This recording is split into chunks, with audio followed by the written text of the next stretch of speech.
Mick, tell us about your business and how it makes money. Founder of No Gifts Please. We are a experience registry. Our objective is to replace traditional gift giving with experiences, specifically focusing on the niche of children's birthdays and other gift giving holidays. So we're big at Christmas, of course, birthdays, milestones, graduations, things along those lines. We launched last August, and just this past week, we surpassed 1.5 million in total registry value and about 200,000 in net revenue. 200K in net revenue. Correct. This is for the last trailing 12 months? This is since August, so roughly 8 months. 8 months. Okay. And let's clarify what a registry is. So in my mind, I'm thinking more like a wedding registry, right? Sure. Mm-hmm. Is that what it is? It's similar, except for there's no physical gifts. There are things in the market like Honey Fund, which is specific to a honeymoon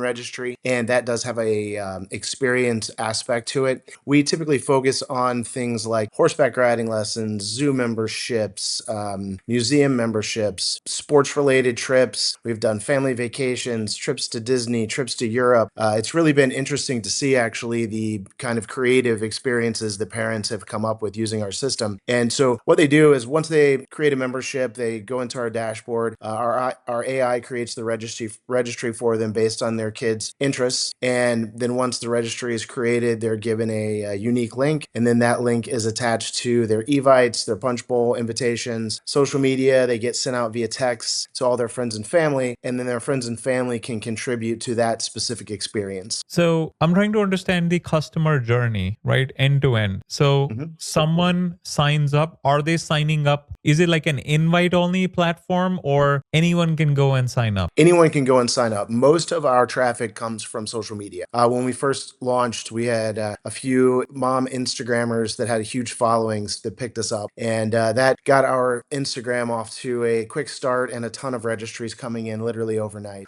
So most filter from social media to our platform. Once they're in our platform, they create an account that takes about 15 seconds. And then they begin creating their registry based on their child's interest, their location, age, things along those lines. And so once the registry is created, that takes about 1.5 to 2 minutes. They are given a unique URL within their user dashboard, and then they share that unique URL at whatever velocity they want to share it at. Sometimes it goes out on every invitation to the birthday party where they're letting people know this year we're trying something different. Instead of physical gifts coming to the party, if you want to contribute something to the person we're celebrating, you can contribute to this specific experience. Right. So if I go to the website, create an account, then the AI component on the website helps me create a registry, right? Yeah, her name is Joy. She's got a great personality, and she will ask you relevant questions. So sometimes we were surprised to learn that many parents coming into this, they actually don't know what they want the experience to be. I initially thought people would know right away. They'd say, I want soccer camp for my child. It's $800. That's what we're raising funds towards. Instead, we've seen a lot of people come in and say, I don't know what the experience should be. And part of what Joy is good at is based on the child's age, their location, and their interests, showing the parent what experiences are specifically available. I see. How do I put the interest of my child? Like, is that like part of the account creation process? Well, that's more part of the chat with the AI agent Joy. She will ask you, tell us a few things that your child is interested in. And people will say, depending on the age of the child, it certainly varies. My child is interested in trucks, dinosaurs, and likes karate. And Joy says, okay, great. Where are you located? And typically zip code is best. They give that. And then Joy will produce 5 to 6 curated experiences in their area that are specific to the child's interests. What's the back end of the AI? Are you using OpenAI? Yeah, we are. Okay. Like 4 point something. It's not the most recent one, but the most recent one's fairly expensive for the volume of chatting that goes on our platform. And so the one that we have functions pretty well for scraping the web and finding relevant experiences. Okay. All right. So I'm thinking through customer journey again. So I went to the website, I created an account, I'm chatting with Joy, and I came up with like Joy through a bunch of options, and I selected soccer camp, and I need obviously $800 is what I need to raise, right? Correct. What is the next step? And you said then it will create a unique URL which is public, right? Anyone can access it. Only people that it's shared with. And so you're within your user dashboard at that point. And the Hmm. last step that Joy says is she says there's a create registry button. If you're satisfied with all the inputs and information she's provided, you create the registry and it takes you within an editable dashboard of your registry. Because you may want to change the language that she's used, you may want to add some things to it. You can add images of your child if you want. And then there's a share registry button. And when you click that button, if you're on your mobile device, it's going to offer you the kind of standard menu of your email, of your text, of your socials. And then there's also a copy registry link, is what people move into their Evite, their electronic invitation that they're using for the birthday party. You mentioned there are three friction points. What are those? All right, these are my favorite topics. Um, so we have the top of our funnel is really strong. Our website gets a ton of hits every day. Thousands of people visit our website every day. But and then they filter into the process. Friction point number one, and what our next right now we're operating on our version that we call V1. V1.5 should be launching next week, I hope. And what we've learned is that Joy, our AI, she takes a little bit too long getting the critical information. Simple stuff that could be solved by a form, right? Like child's name, birth date, event date. There's really about 6 or 7 items that we need from every customer to create the registry, okay?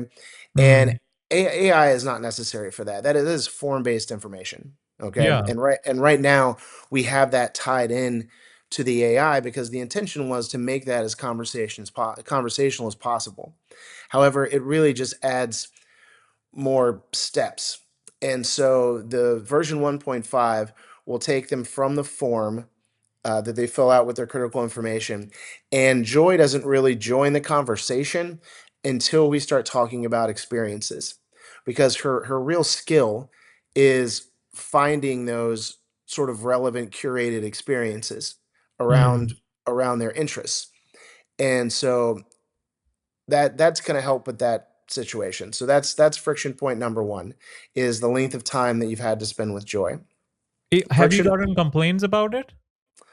No, but I can see not direct complaints. We really don't get a lot of complaints, which has been nice. But I have access to all of the AI conversations. So part of one of my hobbies over coffee in the morning is reading through the AI chats that came through the previous day, and I can see the fall off points. I can see when a customer is losing interest in their interaction with the AI. And that normally happens because Joy will ask a question like, "What day is your celebration?" And they'll say March 25th. And Joy will say something like, "Just confirming that's March 25th." And just like, yes, Mm, that's what they just said, you know? yeah. And so eliminating that part of it, it's and we kind of track between fully created registries and registries that fall off, that are do not end up being created, where that's happening in the process. And so that's Wait. Can you double click on this? Like why wouldn't they fully create it? I think they get annoyed with the AI. It's not cooperating with them in the way they want. It's taking longer than they want it to take. AI is asking too many questions. AI is confirming too many responses. It's a little bit. I think it's probably a redundancy issue. And so we want to move away from that with this sort of form based for the critical information, and then relevant experience based questions is when she can be effective. Well, so here's an alternate thought, right? Why if well, first of all, so actually two thoughts. First of all, you are at 4.0, like right now, what's the latest? 5.2. 5.2. Like Mhm. that's more than a year behind, right? It is. It's more to do with the cost and her processing time. So some of these conversations end up being quite long and drawn out. And so we the the cost of utilizing 5.2 for these questions when 4.0 is actually faster because of the way it searches. They all have kind of different skill sets, you know. Ah, Each I each of see. the AI Okay. does, Yeah, yeah, and yeah. information retrieval and accuracy tends to be better with that 4.0 version or 4.3 version, whatever it is specifically. Yeah, Um, we so we tried to implement 5.2 about 2 months ago. Funny yeah. story. And Joy took on a life of her own in a way that was very hard to control. She was asking almost no questions and creating registries based on tremendous assumptions. And Mm, so we had to rewind it back and get back to where we needed to be. okay. Um, So but so I think that we have a somewhat reasonable solution that we're looking to test. right. So that was my second thought was why do we need AI? I don't think you need AI in at least in this scenario. So you just have a form that they fill out, right? And then instead of having like obviously this is just a thought and then you tell me pros and cons.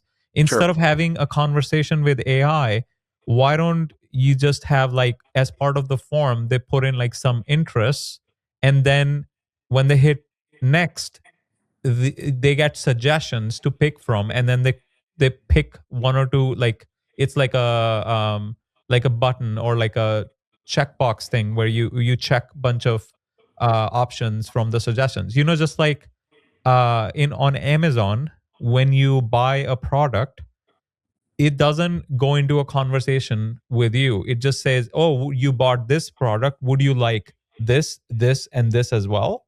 Right? So it's more of a suggestion based as opposed to conversational. Because I don't think you need a conversation because you usually need a conversation when there's a lot of back and forth required. But here you just need information from the person to do one time input and then you give them suggestions and they pick the option and then and you're ready to go. What are your thoughts? So, frankly, the AI operates somewhat in that way. What we're finding the most effective is there's kind of a curation element that we are trying to achieve that traditional search does not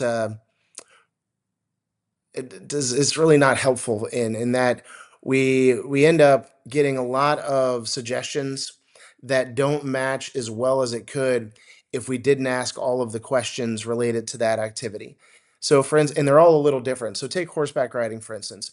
If you Mm, search horseback riding in Columbus, Ohio, right? You're going to get 30 options. And it's a little bit overwhelming. It makes choosing the right option with a lot of without a lot of research by the parent challenging. And so through the AI, they're able to continue to ask questions to narrow that down to the absolute best two or three options for that family. but why not just give like you're giving more work to the user? Why not just give them the three highest rated ones? Well, we don't know what age groups they're for. We don't know if they offer classes or private lessons. There's just all of these factors, and Mm. every single experience that we're dealing with has its own set of sort of criteria, and so it's hard to make it totally form based. And so the element of the AI that we're really utilizing is sort of curating that more specifically based on more factors that the AI is pretty good at coming up with to help get So to that. right. So this horseback riding example, say there are like 30 uh establishments that offer horseback riding in Columbus, Ohio. How where is that information coming from that some might offer group sessions, other might only offer private sessions? Typically from their websites. Is it like live? Like the Yes. AI is oh, I see. And that, Okay. so it's interesting. That is part of what causes the slowdown that I've Right. talked about. Yeah. And so what we've done now is we've created an agent that is crawling all the time, multiple times a week, pulling all of this information into a database so that for a large majority of experiences, the AI can reference that very up to date database very quickly. Hmm. and return these results much faster, because Yeah. that speed is critical. Yeah. What about if so it's I'm guessing it's parsing Google results right now, right?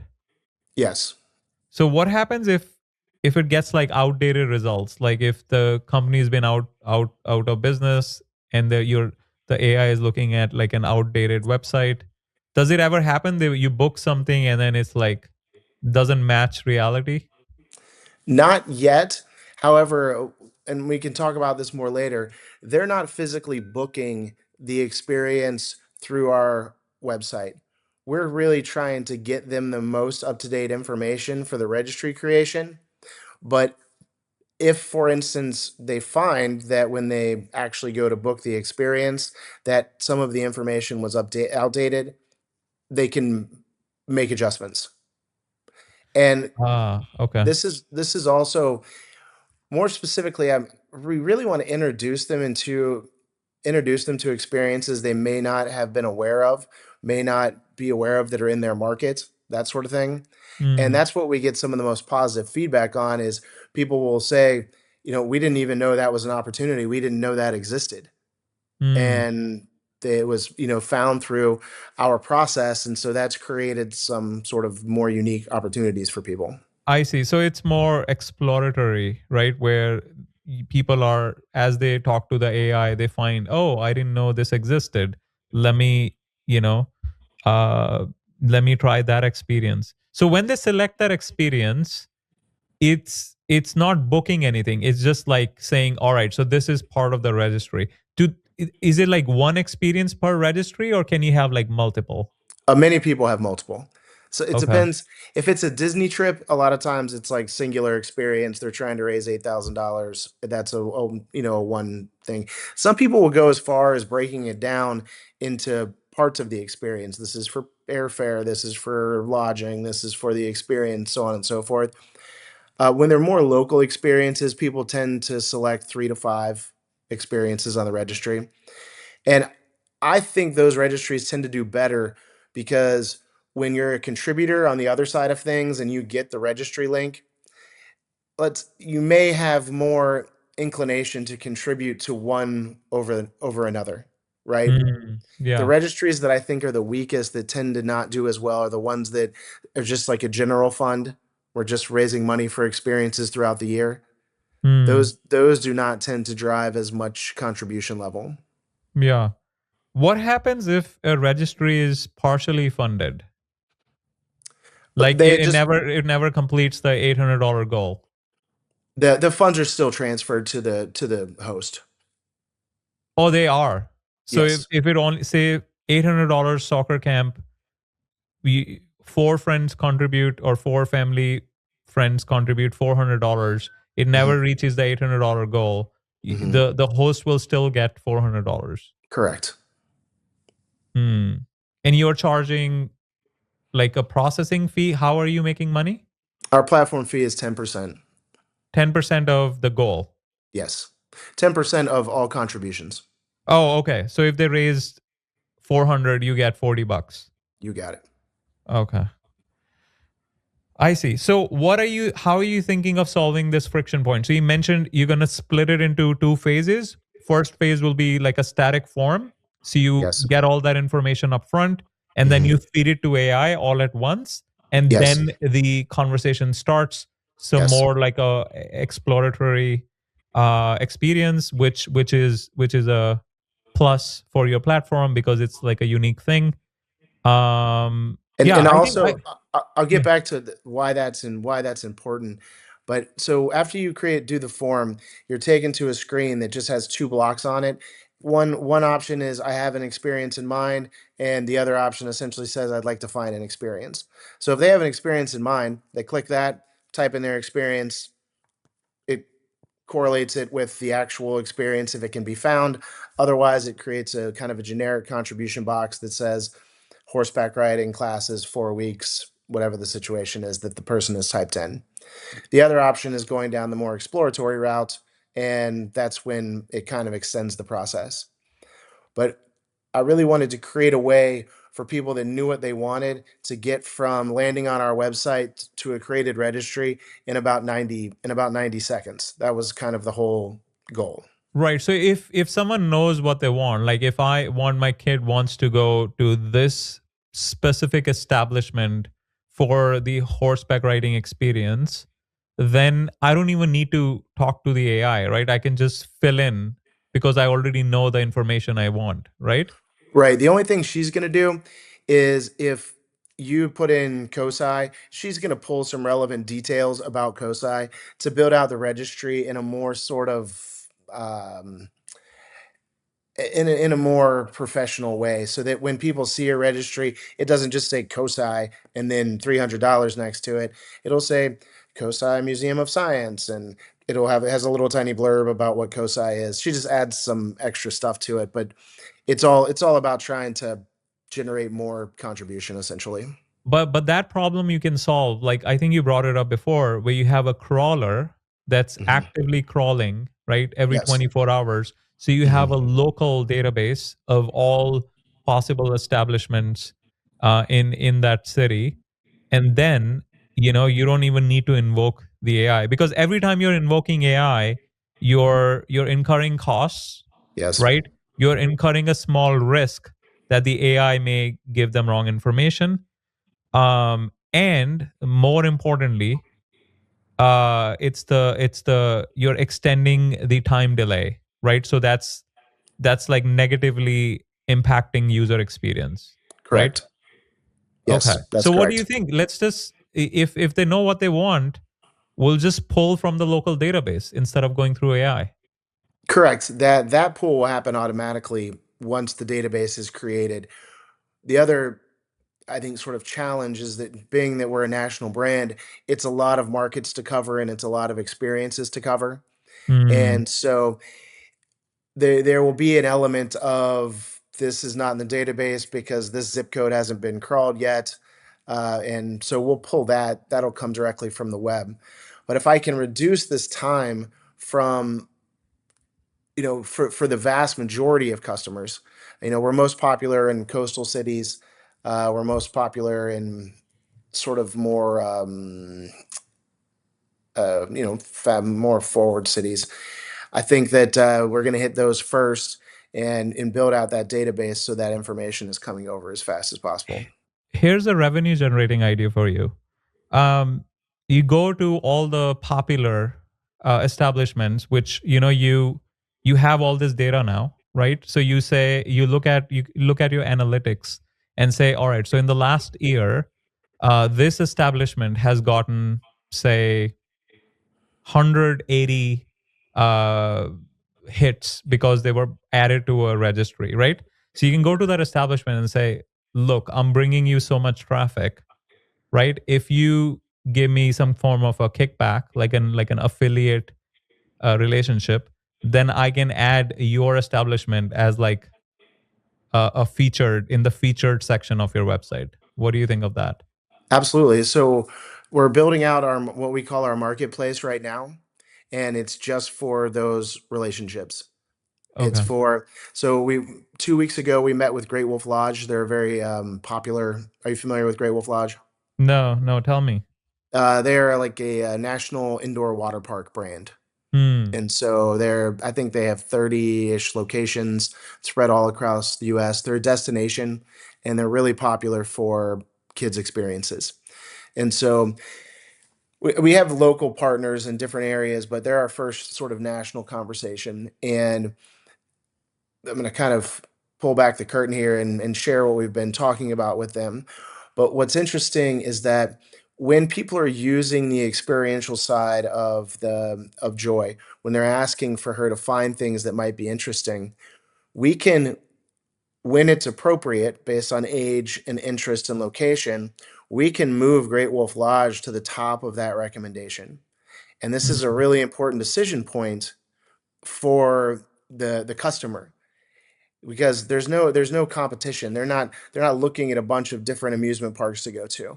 We can recommend specifically Great Wolf Lodge is a good fit, assuming that it is. It's important that we keep that trust. We cannot violate that trust with the customer. Right. So we move Great Wolf Lodge into that conversation, and also we're talking about people utilizing pooled funds. And so they're more inclined to spend more because these funds have been earmarked for an experience. They're not paying their mortgage and choosing to do this. They're not these funds are specifically for this, so there's no guilt tied to them.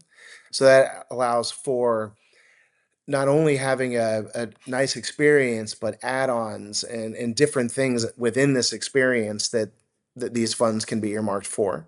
And so that was really appealing for them because one, Great Wolf Lodge is quite expensive. And Mm. so it the ability to pull funds to have a $1,200 weekend with the kids, with all of the add-ons and all of the experiences Great Wolf has to offer.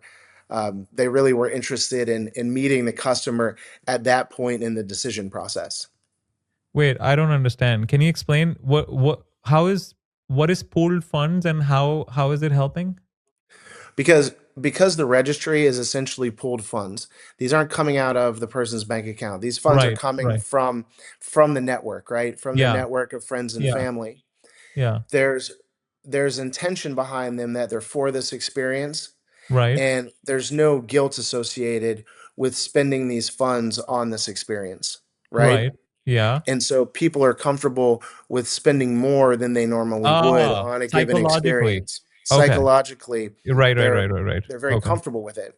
Yeah, So yeah, yeah. before, would they have had the magic wand experience that costs $70 a child? Probably Right. not. Are they Yeah. more comfortable doing that now? Most certainly. Right. Okay. No, no, I understand. But going back to the moving up featured listings, you will have to have some kind of a disclosure. I'm thinking, you know how Google, like when you go on Google and you do a search, it it tells you, all right, so this is an ad, Sponsored, right? yes. It's a sponsored ad, and then it gives you organic results, right? Because then you know it's a clear distinction, and you don't have to worry about disclosures because you're disclosing very clearly, right? Hmm. So I'm hoping that the disclosure would be like obvious, I right? think there are two sides to that. I think when you are putting Great Wolf Lodge in the search, or whatever business it is, when you're putting them in the search and it's not as relevant as it probably should be, I think that disclosure is critical. I think that Yeah, it's critical. yeah. But I think that earmarking it as a particularly good verified experience, and it meets all of the requirements. It meets the age requirement, it meets the location requirement, and it meets the interest requirement. In that case, the disclosure doesn't feel as necessary to me. Hmm. I'm just worried that some people might complain that they found this like this place which is like not super popular, and it never shows up in the results or like top of the results because all these big because big companies have more money on marketing, and obviously they're sending you some kickbacks or paying you some kind of commission, and they're showing on the top. I'm imagining there might be some like negative reviews down the line, right? So that's what I was thinking in my head. If you Mhm. had like a featured section, maybe, then you show organic results, but then also have a featured result on the side, or maybe it's on the top of the list, but you have like a sponsored tag attached to it, something Sure. which is obvious. Because yeah, the last thing you want is negative reviews, right? So Sure. that was my intention. I think even more important than that, we want to be very careful not to break the customer trust. Yeah, Anything that we recommend, that the AI recommends, needs to be relevant across all the categories, and it needs to be the best option for what they're looking for. right, right. Okay. So you're saying as long as it's the best option and they're part of your marketplace and you're receiving kickbacks, why not just show them prominently? That's the idea, right? That's the idea, yes. Okay. So, all right. So it looks like you've already explored that idea and you're actively working on it. So I'm sure it's gonna. How does the kickback work? Like they same thing, give you a percentage of what the spend is.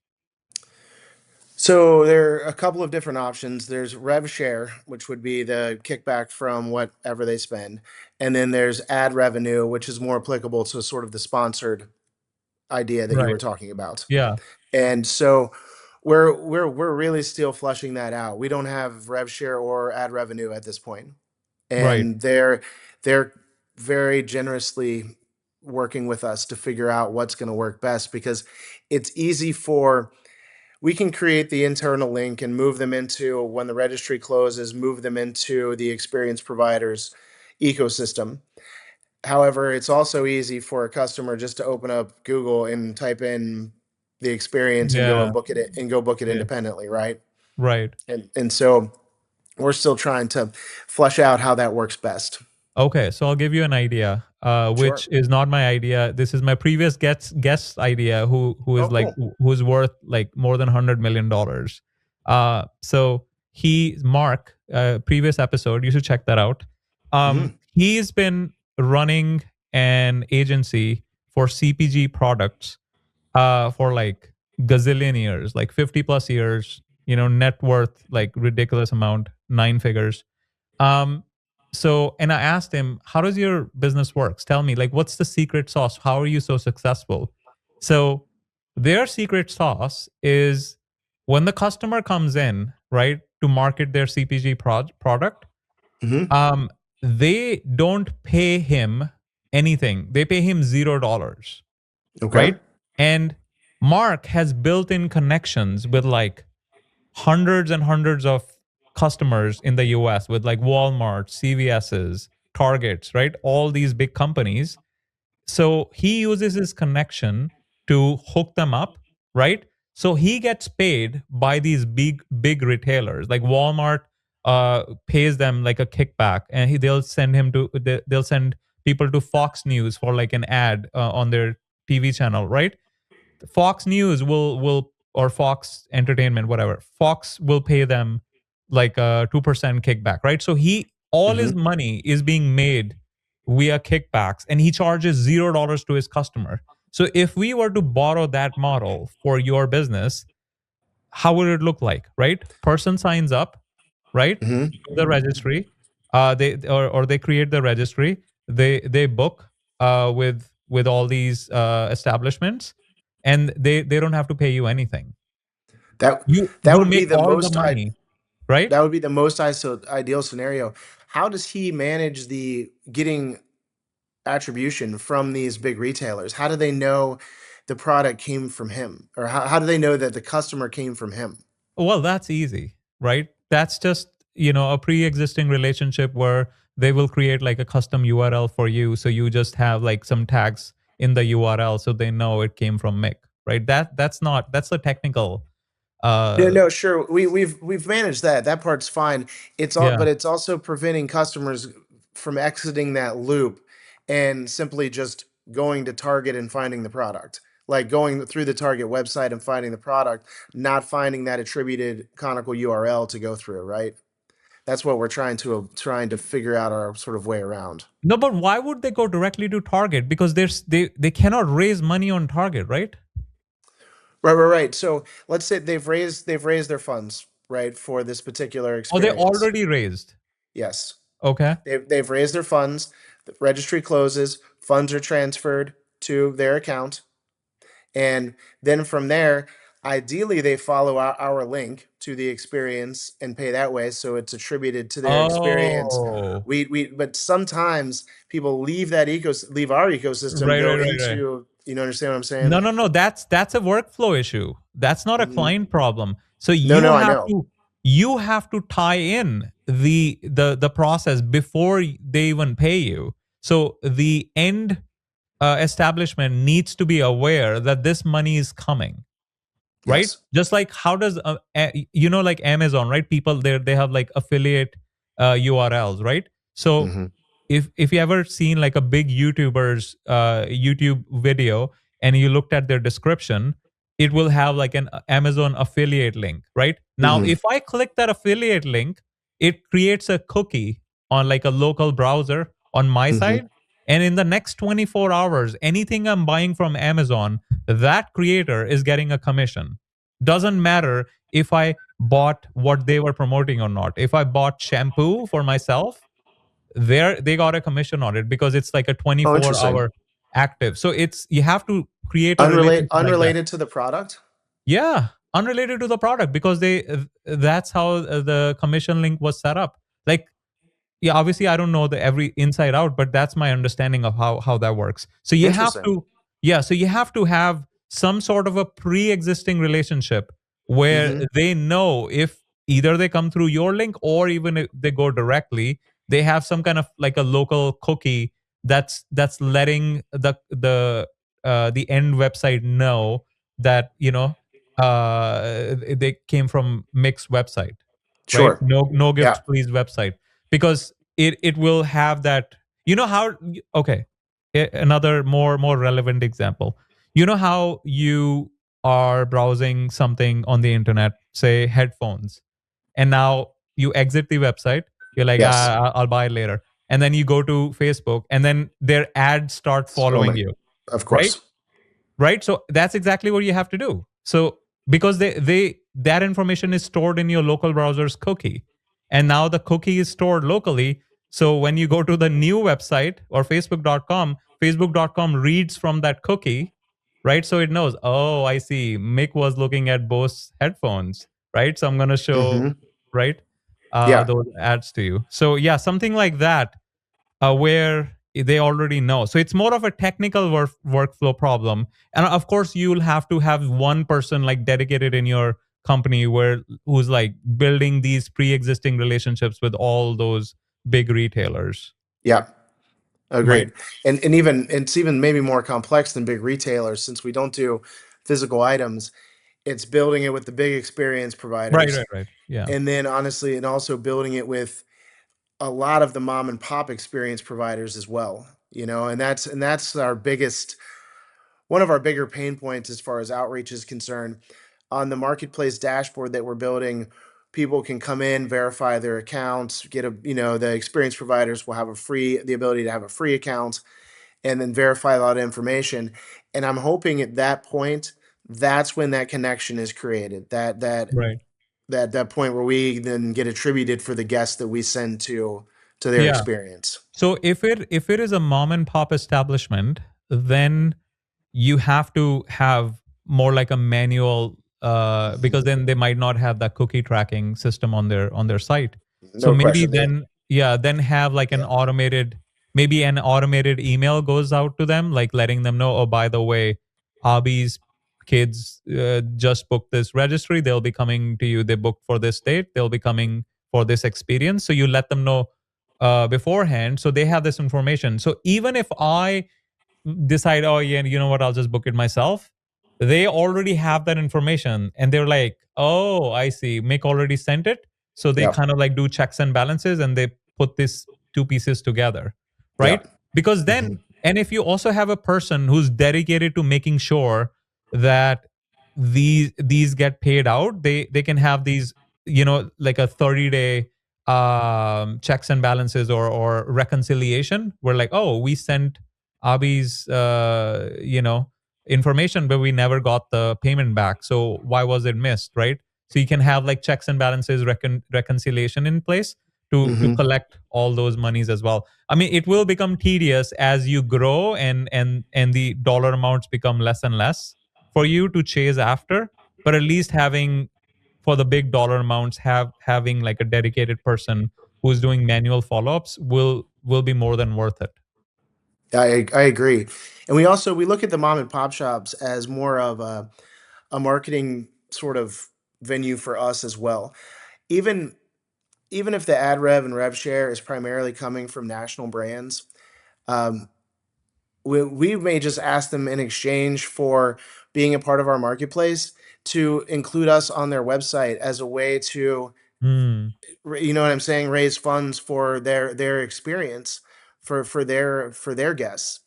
And I think it's a pretty powerful thing because if you have enough small businesses doing that, that's a lot of essentially zero customer acquisition Right. cost Right. customers coming in. Yeah. So that's an offer you have to make to the mom and pop shops, and it needs to be incentivized. You cannot just Mhm. say, "Oh, well, add it to your website," and they'll add it. If you can incentivize that, we'll be like, well, instead of charging you 10%, we'll just charge you 7, right? And now What you're getting free ads, What's right? nice is the mom and pop shops aren't even being charged. It's the contributors that are essentially being charged. No, no, no. But what I'm saying is your ideal state should not be charging the contributors. I think, oh, actually, let me think about it.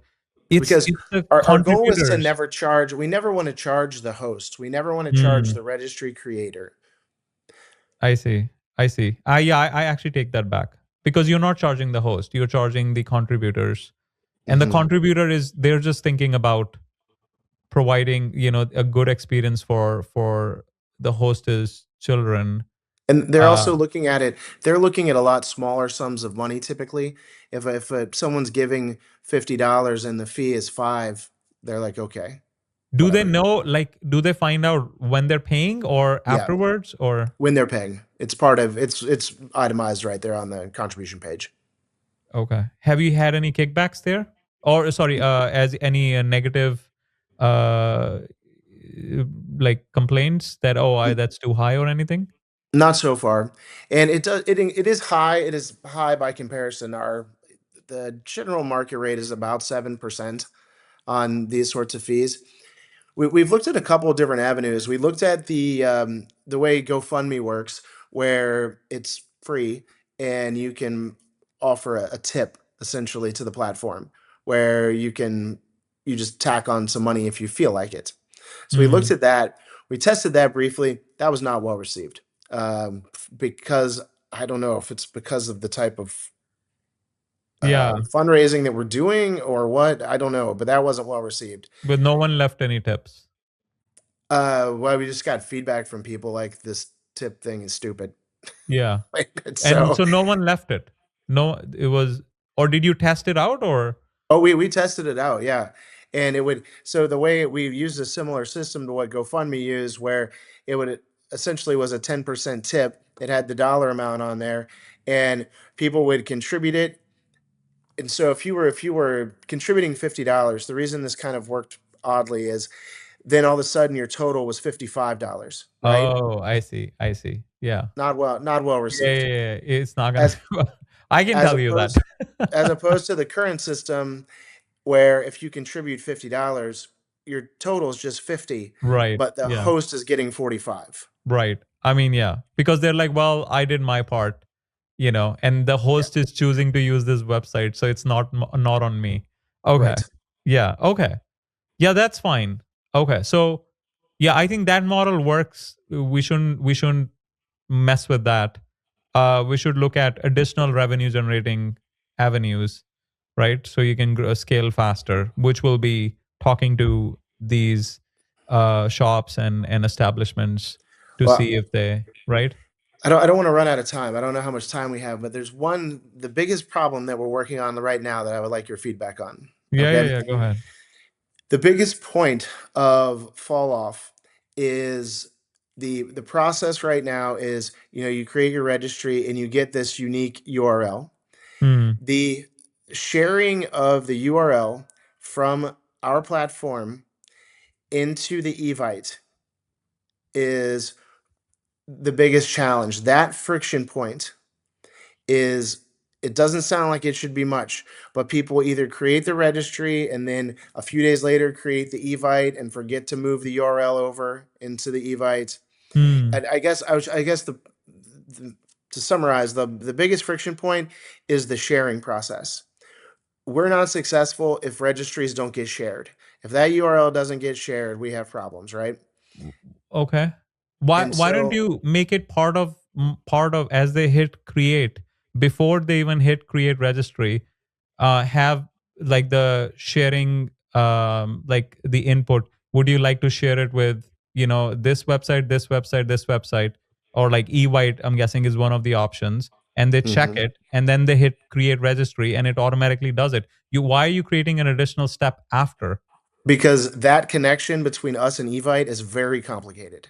Well, that's a technical problem. It is a He- technical problem, and we're yeah. meeting with Evite and Punchbowl and all of Paperless Post and all of these companies, but facilitating that where the URL is injected into the invitation automatically is very, very difficult to manage because they all have these very complex security parameters that they want to manage, and it's shown to be very challenging.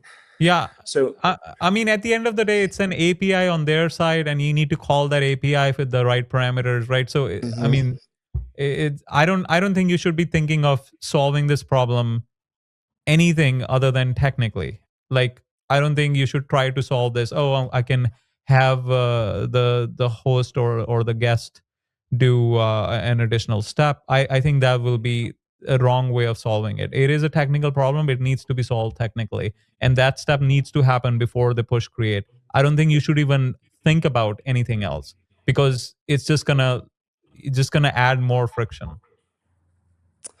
It definitely does. The solution that we currently have, because getting this set up with the major sort of electronic invitation partners Hmm. is a very lengthy process. Very lengthy process. But Like it's I worth want it. it, right? What's that? It's worth It it. it is. I just don't want to kill 9 months of Oh, I customers. see. Okay. But why? But okay. So how can we reduce it to 3 months? So what we're building right now is the ability for the person to send their invites directly from our platform. Hmm. Essentially, you can upload your guest list and hit create invite. Boom, it creates the invite. It goes out to all your guests. We Ooh. we aren't trying to be in the invitation business because, believe Yeah. it or not, the invitation platforms are fairly complicated when it comes Okay. to um, there's a lot of security protocols involved because you can't have people blasting out invites to 400 people that are not not related to the party. That Right. becomes Right. a Right. massive span problem. Then managing RSVPs and managing venue changes and managing all of this communication, it's a lot of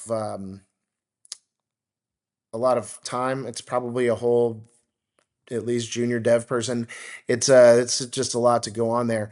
But we are looking at a kind of simplistic way to create your invitation, put in your guest list, and send it out while we work through our negotiations with all of these invite providers. Yeah. I mean, if you want to take on that challenge of being an invitation platform as well, or having that as part of your product, then Hmm. yeah, it's definitely worth it. But that's a design decision that you have to make, right?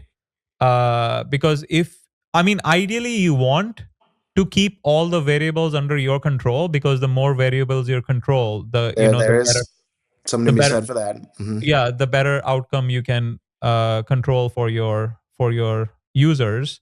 So but once again, that's a decision you have to make. Like for example, we do like buy and sell land, and most of our sales are on owner financing, right?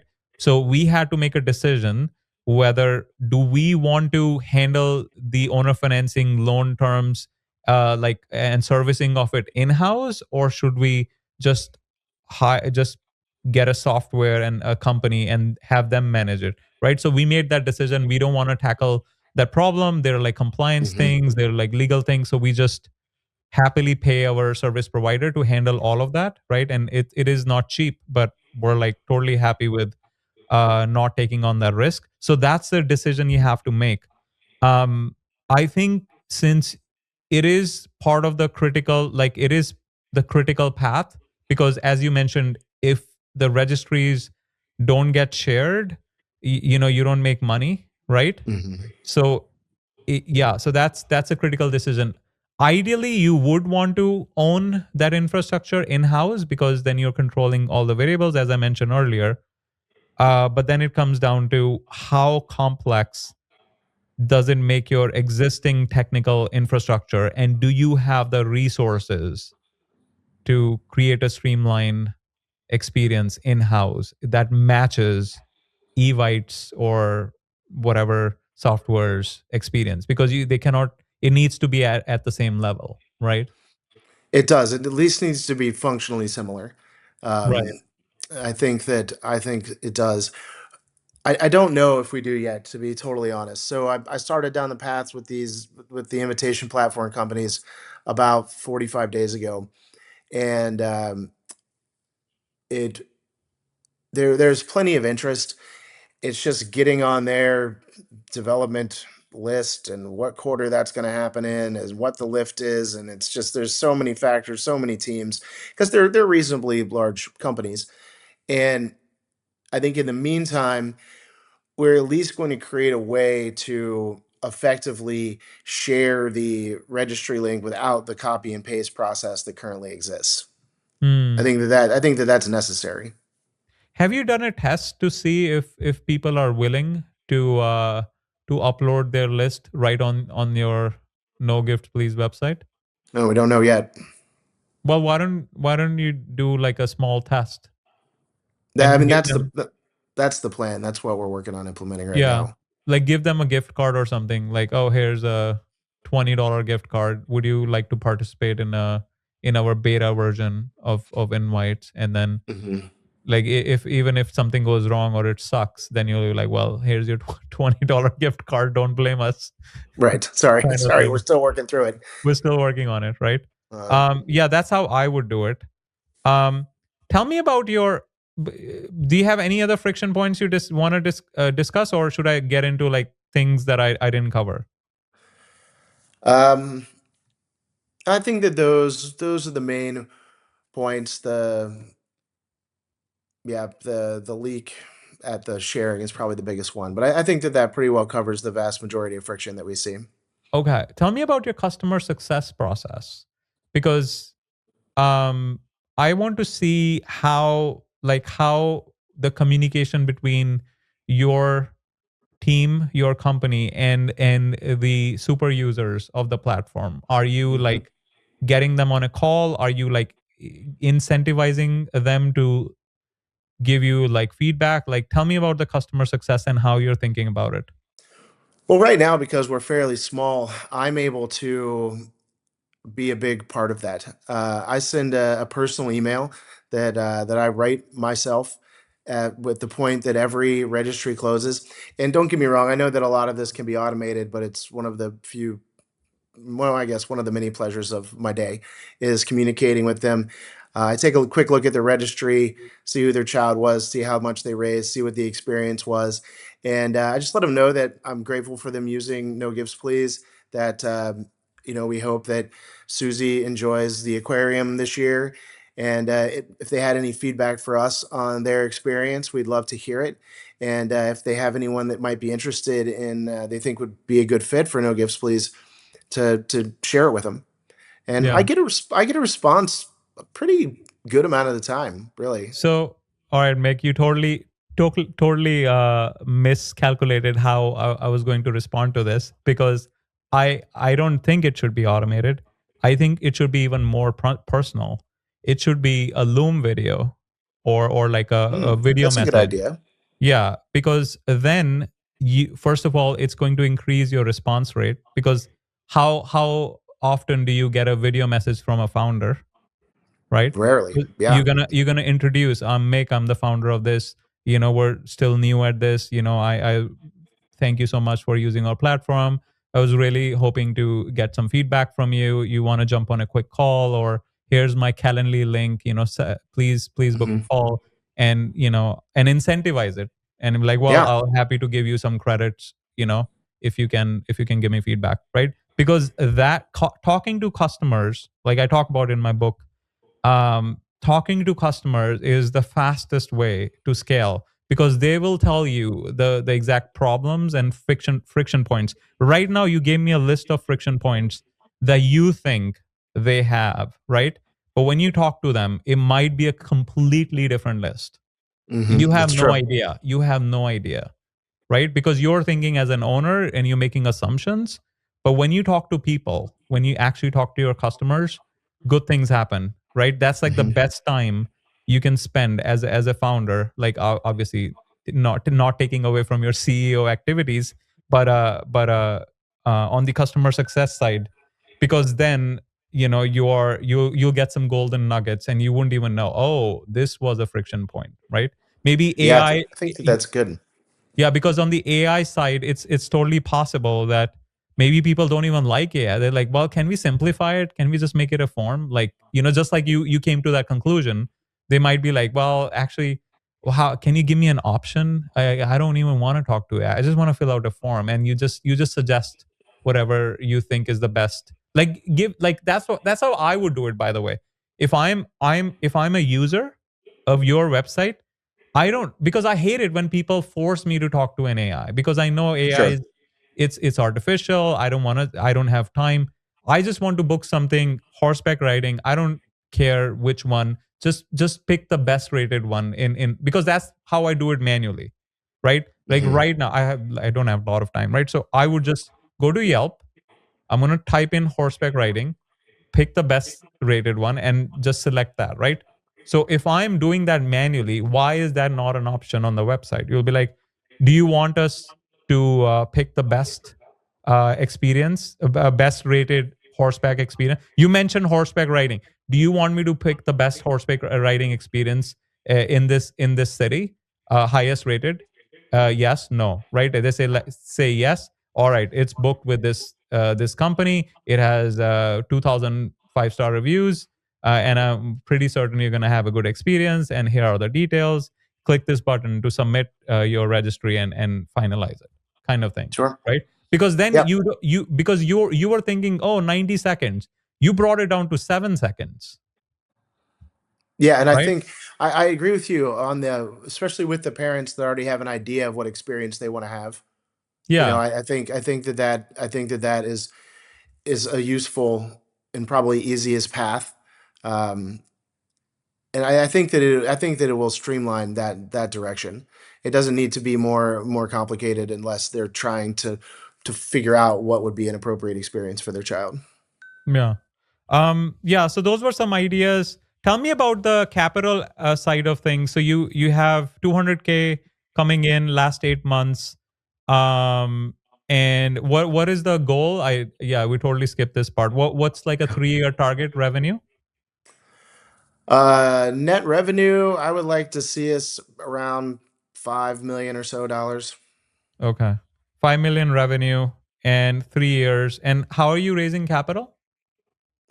So far we haven't raised any. Oh, it's all bootstrapped. But are you planning to? Yeah, we are. I think when we go to build the marketplace, as we get further into that, we have some angels and a couple of VCs that are interested in specifically the marketplace side of things. They tend to look at the registry side of this as more of the viral loop and wedge into the marketplace, Hmm. and they seem to want to be more involved on the marketplace side than the registry side of Why things. is that? I think that the primary reason is just overall revenue, the size the company will be with the marketplace versus what we can generate off of 10% of registries. Huh.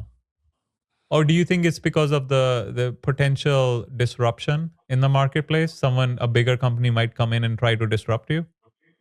No, I think that, even if we're $100 million in registry, total registry value, that's only $10 million in net revenue, and Right. that's not big enough for most VCs to care about. But they look I but see. they look at the potential rev share and ad rev of the marketplace, and Yeah. most that I'm talking to really want to see it as a standalone business of its own. It can be integrated into the No Gives Please process, but they see this potential for the experience marketplace to be far greater than the potential for the net revenue of No Gives Please. Wait, but isn't that tied? Like the more people use the website, the more people will book these experiences. So isn't that Correct. tightly coupled? It is tightly coupled it with to introduce them to the marketplace, but they're looking for us to develop an independent app that you go into when you're looking for something to do on a Friday night or Saturday with your family, experience wise, that you go directly into the experience marketplace. You may have become familiarized with it through the No Gifts Please registry process, Hmm. but they see that marketplace as a go-to resource to find things to do that are interesting for the children. Hmm. So it's essentially a safer bet for them, because then even if the registry doesn't take off, they still have the marketplace. Is that the idea? A safer bet, and I mean, they want to see a company that's generating $100 million. and they think that that is the cleanest path to doing so. Wait, help me understand this. So essentially, people might skip the registry and go directly to the marketplace. Correct. Why would they So, do that? let's say it's do you have kids? Yeah, yeah, yeah. Yeah. So you're looking for, I don't know how old your kids are, but I have daughters. They're 14, 9, and 8. Hmm. And I'm looking for something to do this weekend that might be interesting to them. And Yeah, so I go into the experience marketplace, put in my zip code, put in what their interests are, and it populates a curated list of yeah, things that are relevant to 14, 9, and 8-year-old girls in right. Columbus, Ohio that are interested in dance. Yeah. No, but that's already available, right? Not specifically for experiences and not specifically for children. Oh, so it's a niche product. Like you could do it on Yelp. You could do it on like Google, like just search, right? You can. It's interesting. So the Google one is really bizarre because they've connected it specifically to places, not experiences, right? Yeah. And so if if the place isn't relevant, it doesn't populate, which is a really strange thing. Oh, I see what you're saying. Yeah, yeah, yeah, yeah. So It's we more keyword driven, right? Is that what you're saying? more what? Keyword driven? Keyword driven, and specifically their experience sort of database is tied to specific places. Like for instance, if you if you're trying to curate an experience, so we tried to use this as sort of the backbone as No Gifts Please originally, and it really struggled without having a location tied to it, sort of what the experience wouldn't come up. Hmm. And so it was the database acts really, really bizarre with the way they have it connected.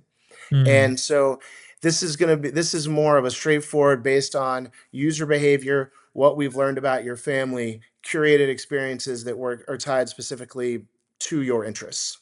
Okay. What about AI? Like nowadays, people are just asking ChatGPT, "Oh, tell me, 5 mile radius of my house, horseback riding. Give me the best options." And I think that that's great. What I think we where we serve the best purpose is utilizing the information that we have about you to populate it with new experiences Yeah, that if you don't, because AI works if you know to ask about it, right? yeah. It doesn't work as well to just provide you things based on your previous history. Well, uh, It's starting to. it's doing that now. It's starting I to. hate to burst your bubble, but it's starting to do that now.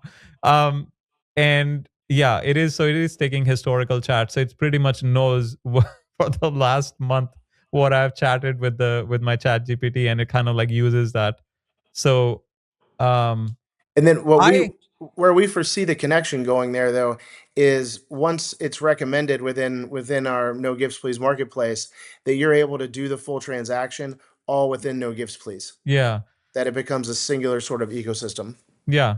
I kind of disagree with the VCs. I think the moneymaker is no gift please, and marketplace is like a supporting like an app store for no gift please, not the other way around. That's how I feel based on what I've heard, because I think it is a unique novel concept. You already said that, some of the influencers promoted it and you get a ton of traffic, and that ton of traffic Mhm. wouldn't have come if it was not a great product market fit, right? Sure. So it's Sure. clearly a winner. um yeah, and See, marketplace is, I yeah, feel the same way you do. yeah, I think that the registry will be the driver for all aspects of this business. yes, yes, And the rest of it is kind of add-ons yes, around the end. And yes, apps is actually a good way, the way you just said is kind of a good way to right, term that there are different directions you can go from the registry, but the registry is the starting point. right. That's how I see it. Well, VCs are after dollars, right? They just care about dollars. So they're like, well, if we can make it 100 million, if it doesn't go 100 million, that's okay. But when you're looking at it as a founder, you're like, well, even if I don't get to 100 million, I can get to 20 million, right? Right. So you're thinking more from a long-term horizon perspective. Yeah, I know it's time to land the plane, but are you thinking of this play as something to exit, or you want to keep it and grow it to the moon? I want to keep it and grow it to the moon. Perfect. I've owned a lot of businesses. I enjoy this one. It gives me Yeah. a ton of freedom, a ton of happy customers, which I also really enjoy. Um, Right. there's just a real sort of positive side to it Yeah. between the happy kids, happy families, helping the environment, all tied into one, and Yeah. that has been really nice. Yeah. Not putting out fires every 20 minutes. Right. So Mick, the biggest thing I can tell you from from my company, running my company and doing 700 deals on the land side, is your customers are your biggest asset. So Mhm. if you can just focus, I mean, I know you have million things to already focus on, but if you can not forget to focus on the customer success aspect, because talking to the customers is what changed the game for us, for Mhm. our company. and and I think that's where the magic happens. And a lot of founders are like, yeah, I don't really want to talk to customers, have like, I'm going to have a salesperson or head of sales do all that. But if you as a founder can actually, and you are doing it over email, I just want you to do it like more personal outreaches, maybe 15-minute Calendly Zoom calls. Mhm. And so you can get like direct feedback from a person, and you know they'll be right there. You cannot multitask when you're talking to you, right? Right. So you'll get like really honest, insightful feedback, and then you'll be like, oh, I didn't even think of this friction point. I think that will help you scale the fastest. But I think make that's and great. I really like your Loom idea, by the way. That's a good yeah, one. Well, yeah. I'll implement this next week and see how it goes. Yeah, that's what we use. So it works great. Mick, this has been great. Thank you for coming on the show and sharing your journey. If someone is watching this, they really want to use No Gifts Please, or they want to hang out with you, or maybe they want to invest in your company. Even What's the better. what's the best place for them to reach out? NoGiftsPlease.com is always the easiest place to reach us.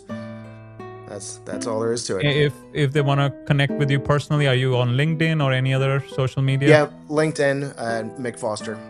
All right. Mick, thank you so much for your time. Really appreciate it. Thank you so much, Abby. I appreciate you.